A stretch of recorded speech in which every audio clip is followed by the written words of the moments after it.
There's my camera. Well, this is a review of Ehrman's chapter 15 on the historical Jesus. This is a very interesting chapter because here we look at the whole question of what we really can know about Jesus. As we've already seen, the Gospels themselves contain huge amounts of information. They quote Jesus saying things, they describe him performing miracles, exorcisms, they describe him going up to Jerusalem and being crucified, they describe the crucifixion, they describe resurrection appearances after the crucifixion. So there's a huge amount of information, masses of detail there in the Gospels. But when we look at these things closely, we notice that John likes to have him say, "I am," and these are rare in the Synoptic Gospels. The Synoptic Gospels like to have him give parables, and there are no parables in John. Mark has him perform miracles, but secretly. John has him performing miracles in order to prove his power in public. So did he perform miracles? Were they in private? Were they in public? Did he say parables? Did he use "I am" sayings? This, when you start digging into the details, becomes really quite unclear. And we would like to be able to clear up the fog as much as we can, or be able to say who this man really was 2,000 years ago, what he really said, what he really did. Obviously, Christianity to some extent has to be grounded in the Jesus of history. On the other hand, there's an awful lot about Jesus that ultimately we can't be sure of historically, but we can be sure of his enormous impact. So there's also the Jesus of faith. And trying to figure out how to balance the Jesus of faith and the Jesus of history in one's own life and one's own religious beliefs is a very complicated, it's fraught with difficulties and fraught with spiritual tests, I guess you could say. But the purpose of this chapter is not to look at those spiritual tests, but to ask ourselves, first of all, who was the historical Jesus? What did he really do? What do we think he said? What do we think he did? And how reliably can we reconstruct all of this? Really, the next three chapters, all the things we're covering this week, deal with that very theme. So these are very interesting questions. What criteria do we use for determining the historical Jesus's life, teachings, events, activities? We have lots of historical sources. We don't know how reliable they are. We don't know really where the information from these different sources come from. Some of the sources are independent from each other. Some of the sources are not. Just because something occurs in Matthew, Mark, and Luke doesn't mean that it's more likely simply because Matthew and Luke were copying material from Mark. So that's not independent attestation from three different sources that are independent. That's simply one source, near as we can tell. Sources sometimes contradict each other, sometimes do not. The sources are more or less internally consistent, but they're not always internally consistent. We've seen this also in particular with, for example, John and how John views Jesus, and sometimes he exalts Jesus to a very, very high cosmic level, and other places describes him more like a Jewish prophet. So these are inconsistent and perhaps reflect ideas in the Johannine community from different periods of time. So we have to figure all of this out and try and work our way through these differences to try and get at a clearer picture of things. Well, what can we say about Jesus from sources that do not come from Christians themselves? You could, of course, immediately argue that non-Christians would be unbiased and Christians would be biased, and therefore the non-Christian sources would be better. But that's certainly not the case. The non-Christian sources were frequently quite biased as well, and Christian sources often were quite accurate. So you can't immediately exclude either one from your sources. The first question is, what sort of non-Christian sources do you want to look at? And presumably you want to find things that come from as close to the period of time of Jesus as possible. Let's say the first century after the crucifixion, and the crucifixion occurred in the year 30, so that means we would look at sources as late as the year 130. This would be sort of like having the first sources on, say, Abraham Lincoln written down in the 1960s instead of the 1860s. So you would think that there would be a certain amount of legendary accretion to those sources by then, but at least, it would be better than waiting another century and getting things that are written 2 or 3 centuries later. Those would be even more likely to be mostly orally transmitted stuff. Unfortunately, there's practically nothing from the period of time before the year 130 by pagan, non-Christian Greco-Roman sources. We have 3 references. Pliny the Younger, who lived the beginning of the 2nd century in the year 112, was the governor of Bithynia. Bithynia was on the Black Sea in what is today Turkey. If you know where Istanbul is, it's sort of to the east of that, and Anatolia itself, and along the coast of the Black Sea. And in Bithynia, in the year 112, a whole bunch of people were becoming Christians. That in itself is quite interesting and exciting, because this is less than a century after Jesus, and this was not a highly urbanized area. It was a fairly rural area, and there were, near as we could tell, thousands of people who were Christians, because it was beginning to affect the sale of meat sacrificed in the temples. The Christians were refusing to eat the meat, and this was affecting the price of the meat in the market. And that can't happen if a tiny fraction of the population is converted. A large fraction of the population must have become Christian. So Pliny is trying to figure out what's going on with these Christians, and he arrests some of them, and he demands that they tell the truth, and they refuse to swear to tell the truth, the whole truth, and nothing but the truth. The way you did that in those days is you sacrificed a little wine or a little wheat to the statue of the emperor as a god, and they considered that to be idol worship and refused to do it. And Pliny felt that this was just simply being a bad citizen, and was what's the word I want? Well, was violating all the rules of being a Roman citizen. You can't do those kinds of things, so he had them executed. And once a few Christians were executed, people began denouncing other people as Christians, and he had them arrested and tortured, and then also executed, because they wouldn't say whether they were Christians or not under oath. And eventually he realized people were intentionally just simply spinning out names of people who were Christians in order to get them executed, at which point he wrote the emperor and said, "I think I won't execute any more Christians. I hope you don't mind. I hope that's okay." Apparently the emperor wrote back and said, "Fine, don't execute them unless they refuse to tell the truth, the whole truth, and nothing but the truth," at which point they're violating their obligations as Roman citizens, and you can execute them for that, not for being Christians, but for being rebellious Roman citizens. So that's what happened with Pliny, and all he says is that after torturing them, they revealed that they would worship Jesus as a god, and they had an underground meeting place, and they had a sacred meal together. So that's all we learn from Pliny. Practically useless about understanding the historical Jesus. Then there's the Roman historian Suetonius, who also wrote about this time, and he said that during the reign of the Emperor Claudius, that was 41 to 54 of the Common Era, there were riots, Jewish riots in Rome, instigated by somebody named Christus.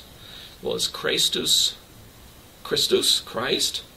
Does that mean that he thought Christus was there in Rome stirring up the trouble? Or does that mean that people who were followers of Christus were irritating the Jews, and the Jews were revolting and rioting against them? It's not clear what this means. It's not clear whether this is actually a Christian reference, etc.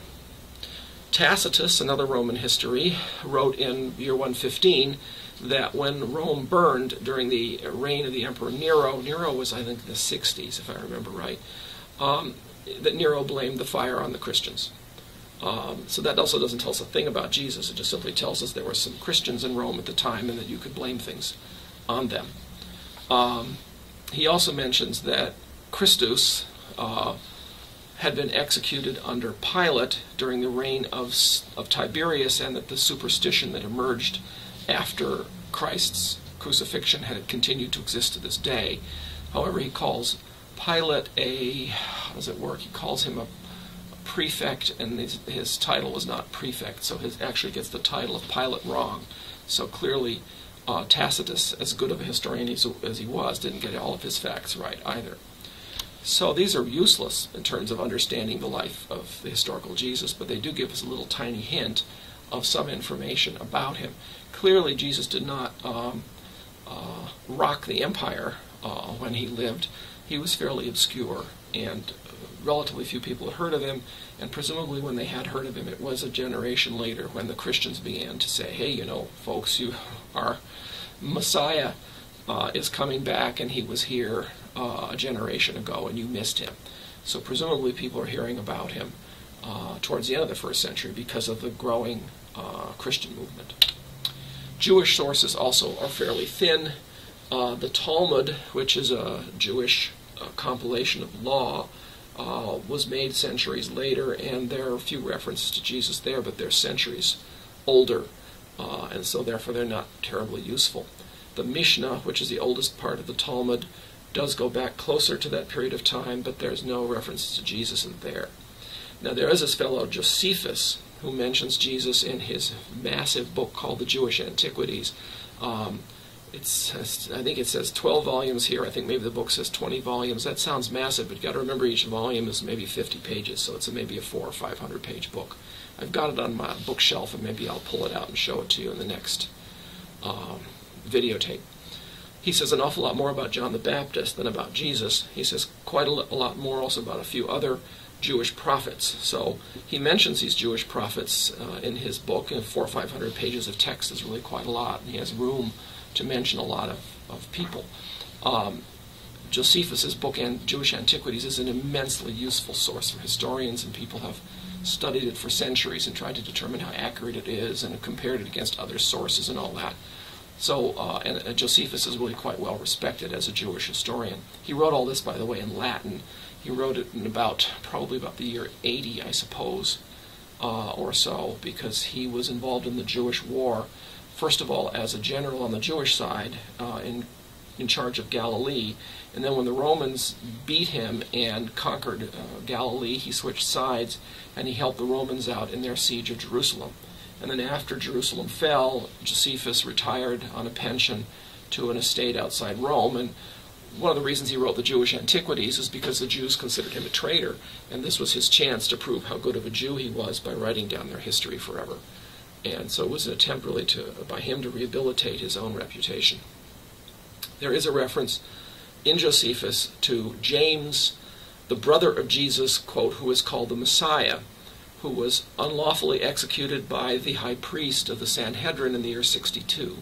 So that tells us what happened to James, the brother of Jesus. Otherwise we wouldn't know about that. And that's a rather useful little data point about James, about whom we have information in various other sources.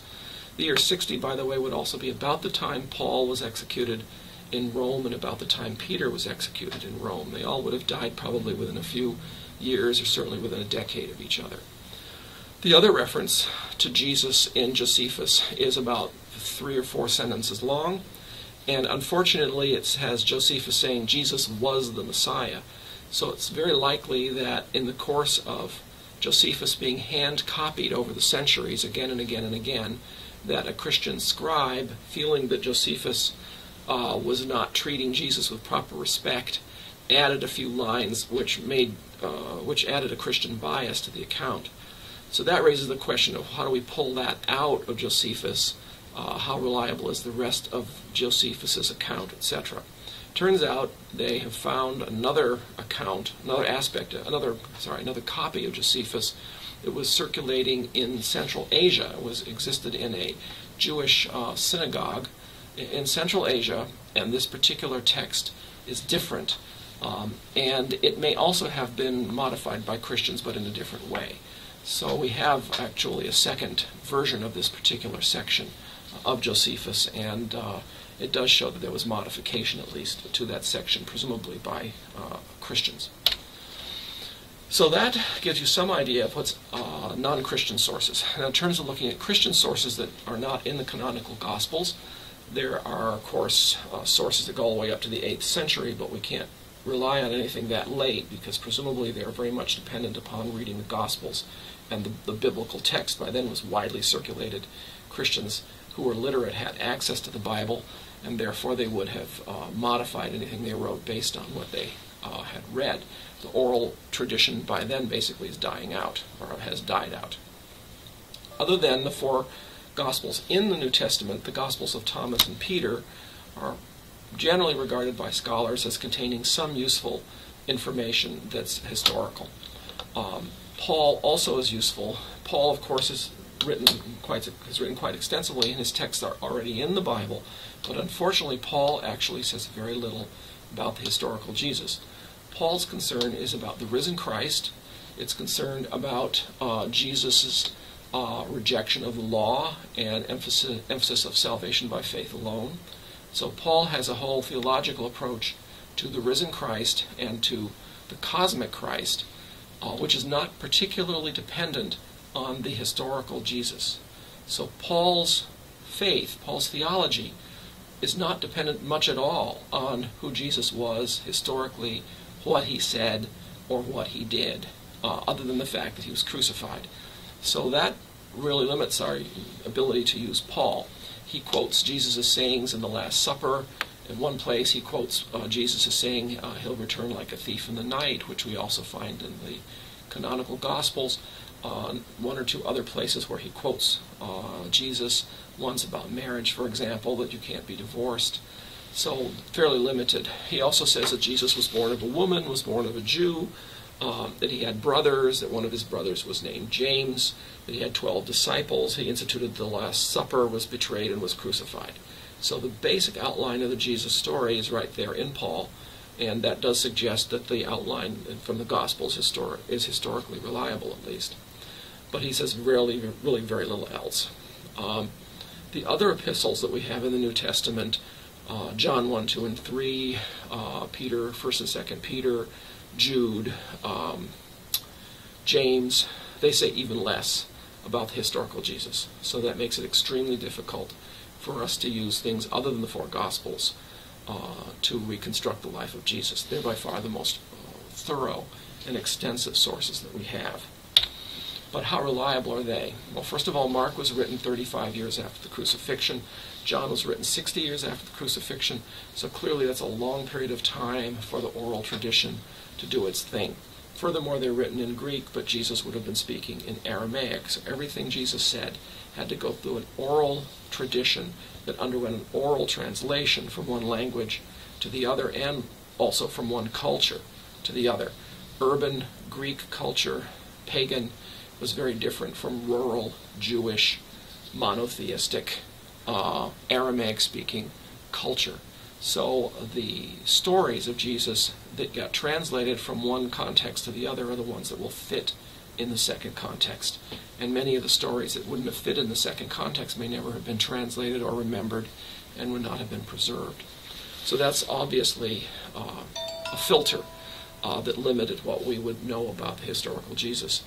None of the four Gospels are claimed to be written by eyewitnesses. None of them claim to be written by eyewitnesses. None of them give the names of their authors in the text itself. The authors, of course, are given in the titles, but those titles are from a later period of time as well. So we don't know who wrote them, we don't know when they wrote them exactly, and none of the people were eyewitnesses. Most likely they're all one or two generations after Jesus. So that doesn't mean they're unreliable, but it also means that we have to remember that situation. When we look at the content of the four Gospels, we notice that they differ on where Jesus was from, Nazareth or Bethlehem, what he did during his life, miracles, exorcisms, public ones or private ones. Did he perform these miracles at all? When did he die? Was it before Passover or during Passover? What did the disciples experience afterward? How did they understand who he was? So clearly these four Gospels inherited different oral traditions about Jesus. And then they were then used differently by these authors as well. They were preserved because they were useful. They weren't preserved simply because they existed.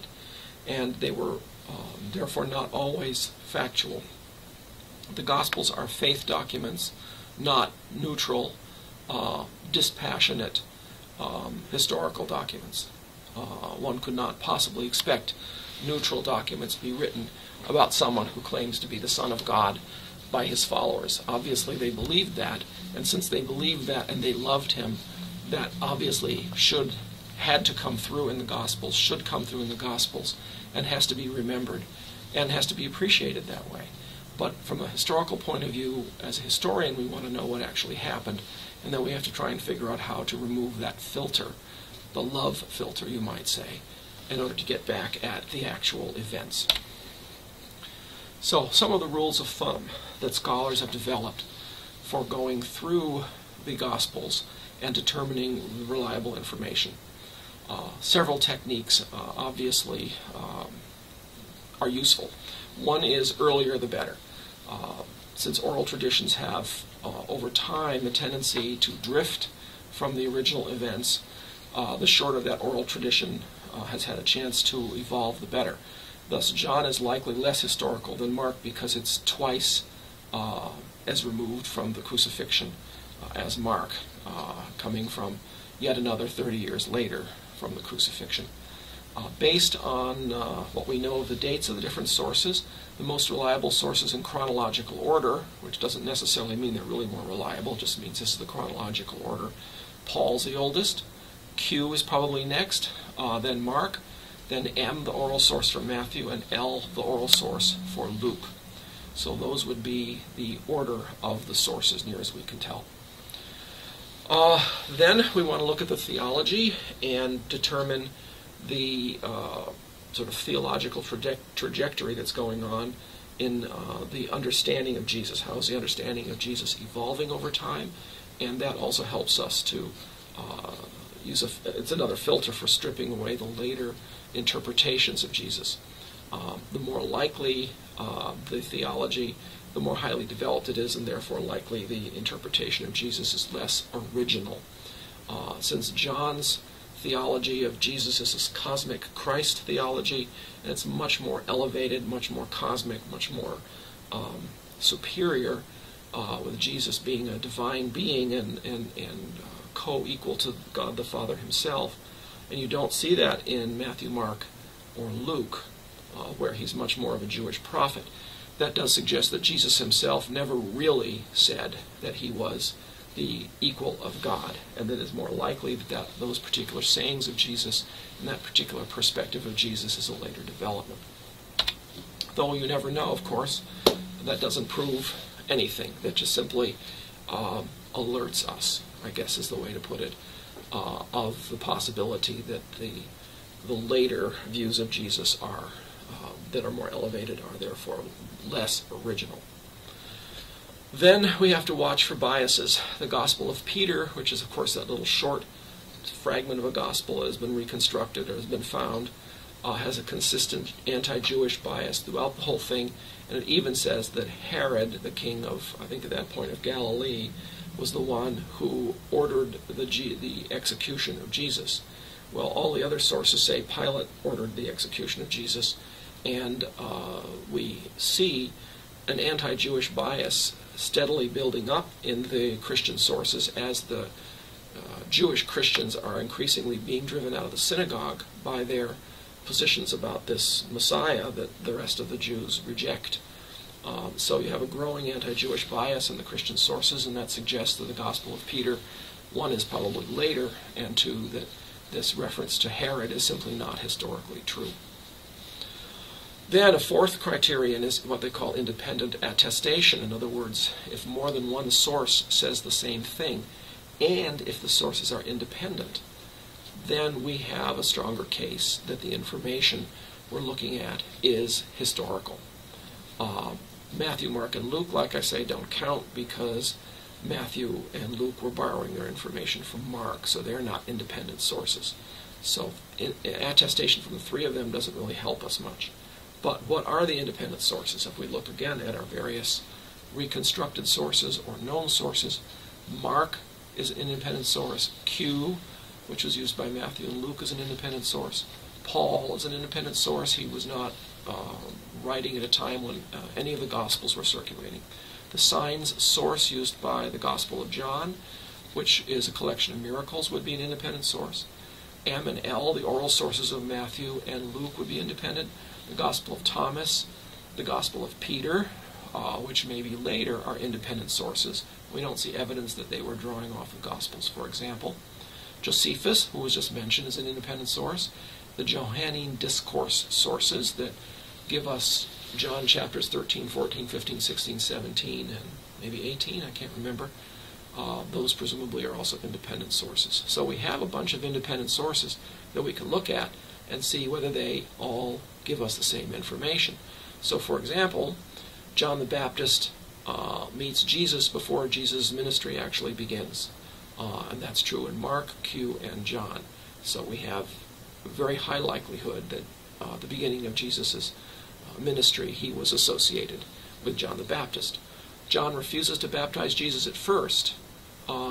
That's probably made up, because the fact that the other sources don't say that, only Matthew says that, that's not independently attested. The other sources all say that John baptized Jesus without protesting. So you can see in that particular case, the Matthean source, M, goes against Mark, Q, and John. Mark, John, and Paul all mention Jesus having brothers.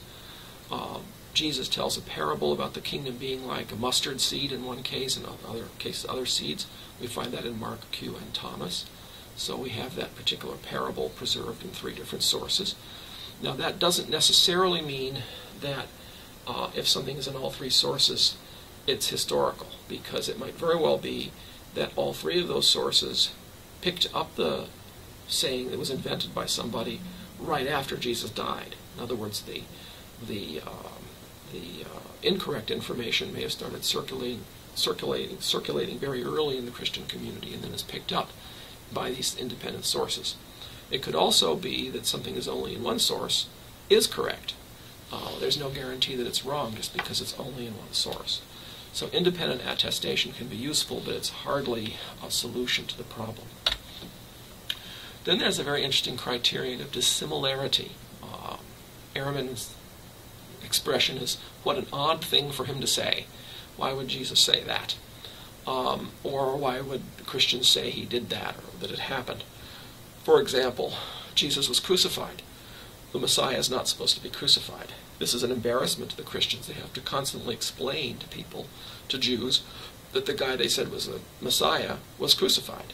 So that certainly makes it more likely that he was crucified than not crucified, because they're not going to invent a story about the Messiah being crucified if it's contrary to what everybody expects.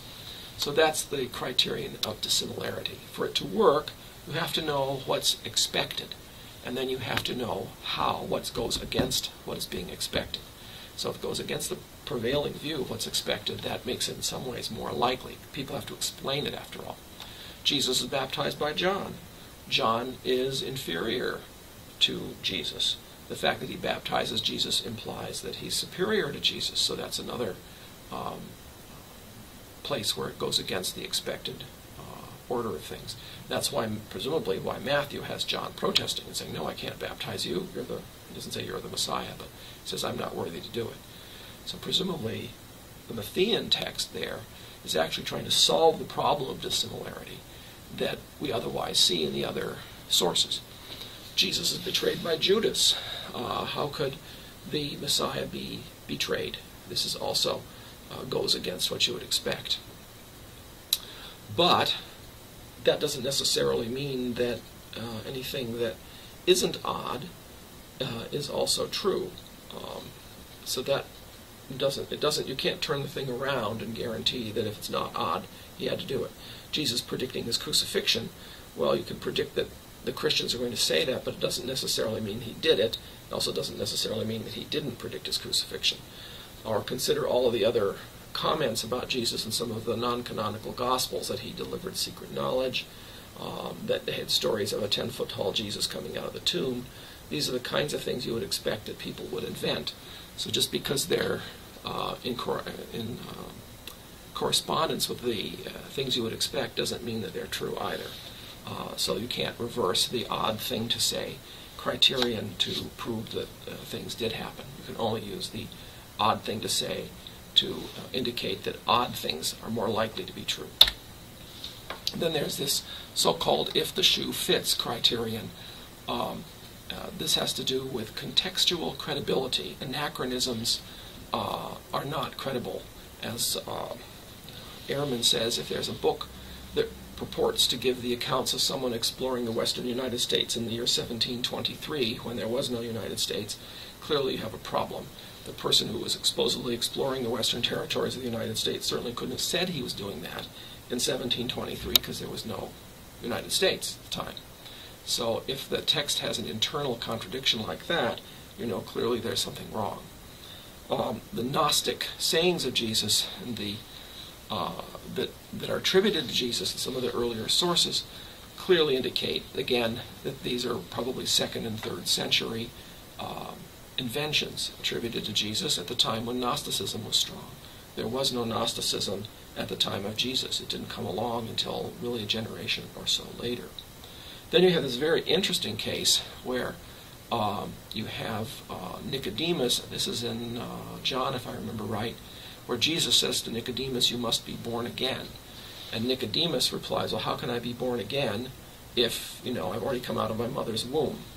The difficulty here is that there is a wordplay in Greek going on where being born again is the same word, again, as in Greek, is the same word as from above. So it would appear that the text says, "You must be born from above," and Nicodemus says, "How can I be born from above if, I already came out of my mother's womb?"